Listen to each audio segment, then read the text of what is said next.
मित्रों, आज हम विश्व मैत्री परिवार, विश्व मैत्री अभियान, उनकी आगे की कड़ी शुरू करते हैं। विश्व मैत्री अभियान अब तो आप परिचित हो गए और परिचितों को कुछ ज़्यादा कहने की आवश्यकता नहीं। आइए उस कड़ी के प्रारंभ करने से पहले आप सभी को मेरा उदय सिंह चौहान का प्रणाम। एक दिन था और उसी दिन बहुत सारे विद्वान मनीषी लोग इकट्ठे हुए। इसमें कुछ कृषि वैज्ञानिक थे, कुछ नृवंश शास्त्री थे, कुछ खगोल विद्या के निष्णात थे। न जाने बहुत सारे एक्सपर्ट इकट्ठे हुए थे और चर्चा का विषय रखा था, मनुष्य जीवन की सबसे बड़ी उपलब्धि क्या है। आप समझ गए होंगे, हम मनुष्य हैं। तो चर्चा का विषय था मनुष्य जीवन की सबसे बड़ी उपलब्धि क्या है। अब विद्वानों को क्या कहना, वो बहस इतनी ज़्यादा हो गई कि सब अपने अपने जो विचार थे उसको पेश करते थे। एक की बात दूसरा काट देता था, उसकी बात को तीसरा काट देता था। मत मतंतर होता गया और कोई सही निर्णय पर ये लोग नहीं पहुंचे। एक नृवंश शास्त्री था, उसने कहा, भाइयों मेरी बात मानो, मनुष्य जीवन की सबसे बड़ी उपलब्धि ये है कि मनुष्य पहला 4 पांव से चलता था, 2 हाथ 2 पांव का उपयोग करके जानवर की तरह चलता था। लेकिन जब से उसने 2 पांव पर खड़े रहना सीख दिया और 2 हाथ को खुला छोड़कर काम करने लगा, ये इनके जीवन की सबसे बड़ी मनुष्य जीवन की उपलब्धि है, ऐसा मैं मानता हूं। तुरंत कृषि वैज्ञानिक था, वो बोल पड़ा, भाई आपकी बात सही है, लेकिन आपको ये समझना चाहिए कि ये सबसे बड़ी उपलब्धि नहीं हो सकती। लेकिन मनुष्य ने जब सबसे पहले जमीन में बीज बो दिया और धीरे धीरे वो फसल लेने लगा और आगे बढ़ा, यही उसकी सबसे बड़ी उपलब्धि है। तो खगोल विद्या का निष्णात था, उसने कहा, भाइयों ये तो सामान्य, ये कोई बड़ी उपलब्धि की बात नहीं है। सबसे बड़ी उपलब्धि तो मनुष्य ने ये प्राप्त की है कि जब उसने अपना पांव चांद पे रखा, ग्रह नक्षत्र को ढूंढ निकाला। ये कोई सामान्य बात नहीं, ये सबसे बड़ी उपलब्धि है। कैसा मत मतंतर, कोई एक रास्ते पर नहीं आते थे, सब अपनी अपनी राय देते थे, सब अपनी अपनी जो बात है उसको आगे रखते थे, लेकिन किसी की बात पर कोई सहमत नहीं होता था। चर्चा का विषय ऐसी बहस चलते जब कोई निर्णय नहीं हुआ तो उसी सभा में एक संत महात्मा बैठे थे। ये संत महात्मा खड़े हुए, उनको खड़े होते देखकर सब चुप हो गए। अरे ये संत महात्मा क्या कहेंगे, जरा सुनो वो भी क्या कहते हैं। क्योंकि जो ज़्यादा बुद्धिशाली होता है ना, वो ज़्यादा चापलूस भी होता है।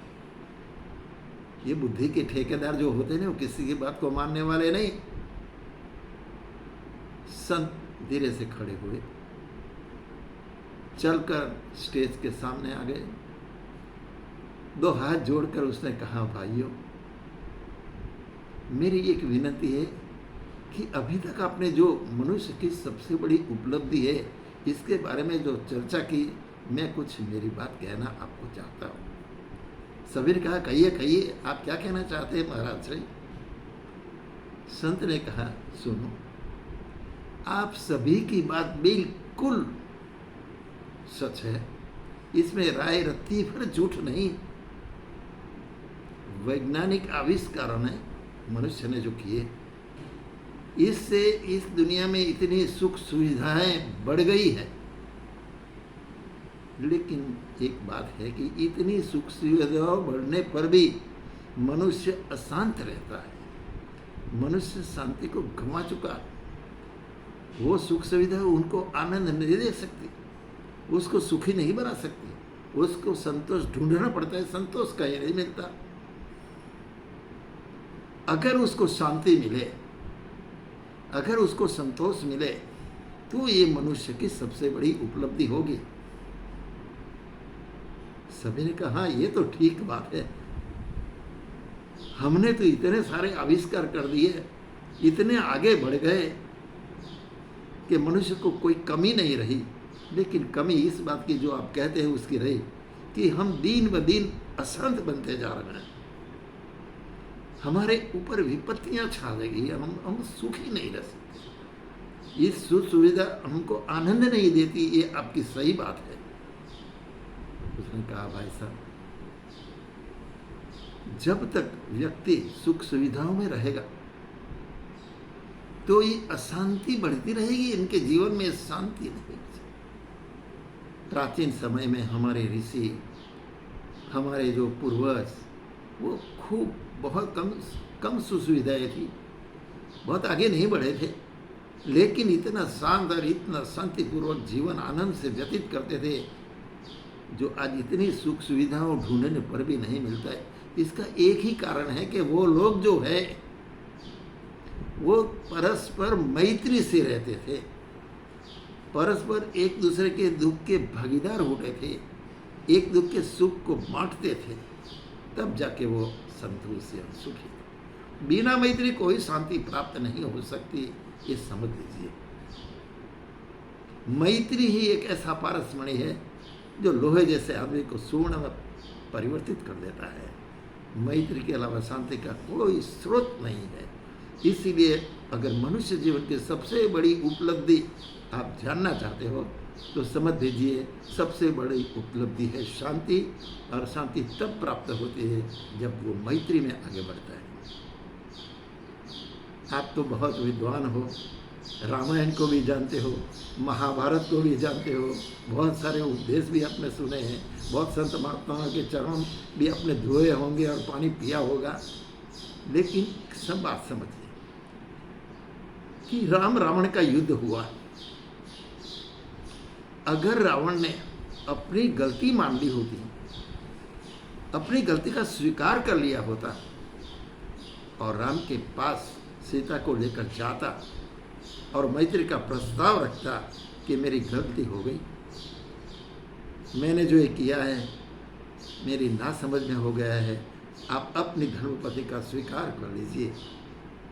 ये मैत्री का प्रस्ताव राम ने स्वीकार किया होगा, नहीं कर लेते तो न तो रावण का विनाश होता, न का कुल का विनाश होता, न राक्षस का विनाश होता, न उसको लंका घुमाना पड़ता, न इतिहास में बदनाम होता। ये है मैत्री का चमत्कार। कौरव की बात भी हम जानते हैं। अगर भगवान कृष्ण का शांति का प्रस्ताव कौरव स्वीकार कर लेते तो महाभारत नहीं होता, भाइयों भाइयों में बीच मारकाट नहीं होती, कोई कुटुंब समाप्त नहीं होता, बड़े बुजुर्गों की बुद्धि उनके काम में लग जाती और चारों तरफ शांति का साम्राज्य छा जाता। लेकिन वो मैत्री नहीं कर पाया, अपने संकुचित स्वार्थ के कारण महाभारत का युद्ध हुआ, शांति का प्रस्ताव ठुकरा दिया गया। क्या पाया दुर्योधन ने, क्या पाया शकुनी ने, क्या पाया कौरवों ने? कुछ नहीं। अगर मैत्री कर लेते तो, संधि कर लेते तो ये सारी आपदाएं विपत्तियां टल जाती। तो मैत्री का ये चमत्कार है। जब तक व्यक्ति मैत्री नहीं करता, मैत्री में आगे नहीं बढ़ता, तभी सारी विपत्तियां इनके जीवन में घेरे रहती हैं, इनको अशांत बना देती है, उनको शांति का श्वास नहीं लेने देती। आइए मित्रों, ये छोटी सी बात मैंने जो बताई है आपको, इस पर गौर करिए, जीवन में मैत्री को आगे बढ़ाए, मैत्री से सबके साथ जुड़िए। मैत्री एक ऐसा रामबाण है कि जिस लक्ष्य तक जाना है उस लक्ष्य को ये पार करता है। मैत्री वो मिसाल है कि जो अपने लक्ष्य तक पहुंचकर मनुष्य को शांति पहुंचाता है। अगर मनुष्य जीवन की सबसे बड़ी उपलब्धि है तो वो मैत्री है। मैत्री जिसको मिल गई, मैत्री में जिसका मन रम गया, मैत्री जिसके जीवन में आ गई, भाई साहब कमाल हो जाएगा। सारी दुनिया उनकी हो जाएगी, ये सारी दुनिया का हो जाएगा और शांति से पुराना जीवन काटेगा। न मारकाट होगी, न आपत्ति होगी, न चैन असंतोष होगा और कोई दुख की बात नहीं होती। मित्रों, आज की बात मैं यहाँ समाप्त करता हूँ।